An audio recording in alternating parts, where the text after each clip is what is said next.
My name is Eleanor Stoddard, and I'm the site educator here at San Felipe de Austin State Historic Site. Today we're continuing our Empresario series and discussing some of the factors that Stephen F. Austin considered when locating the town of San Felipe de Austin. As part of his agreement with the Mexican government, Stephen F. Austin had to create a town, which would act as the capital of his settlement.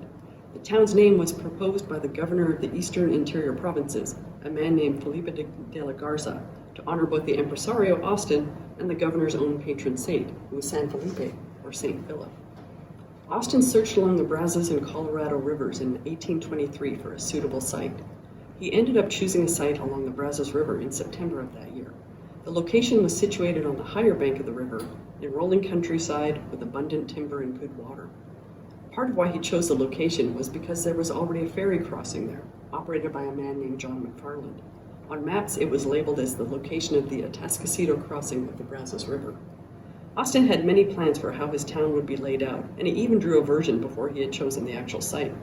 His first sketch spanned 1,200 acres in a rectangular grid around 5 central squares.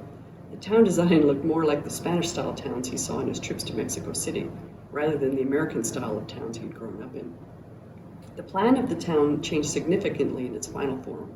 Seth Ingram, a surveyor, was tasked with turning Austin's ideas into a more manageable form, and he shrank the town down to about 320 acres, divided into a grid of 6-lot town blocks. Plazas devoted to commerce, government, and the military were spaced along a central line through the town. Austin even dedicated land for a college and an almshouse for the poor, though those were never built. Ingram also platted a series of garden lots of about 12 acres each on the west side of town. Streets had a variety of English and Spanish names, including names for trees, fruits, and flowers, and some were named after heroes of Mexican independence. At first, the log cabins and buildings were constructed fairly quickly and often consisted of one room with a dirt floor. Over time, the community began to take shape. By 1828, the community comprised a population of about 200, 3 general stores, 2 taverns, a hotel, a blacksmith shop, and some 40 or 50 log cabins. Men outnumbered women 10 to 1.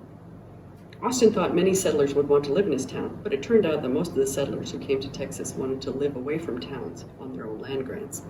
Still, by 1836, it was the second largest town in all of Mexican Texas, with a population of 600. Only San Antonio was larger. On March 29, 1836, the entire town burned down, leaving only a brick well standing. So after the end of the Texas Revolution, many families never returned, and the government of the Republic moved to a new location because there weren't any suitable buildings left in town. Though San Felipe was incorporated in 1837, the town never recovered its former stature. In 1846, a county election made the new community of Belleville the county seat. Today, the population of San Felipe remains at about 600 people. So thank you for joining us this week. In the description below the video is a link to our educational packet. Inside the packet are primary sources and some activities for you to complete. This is free for you to use, and we hope you enjoy it. Thank you very much, and if you have any questions, please don't hesitate to email us. Thanks.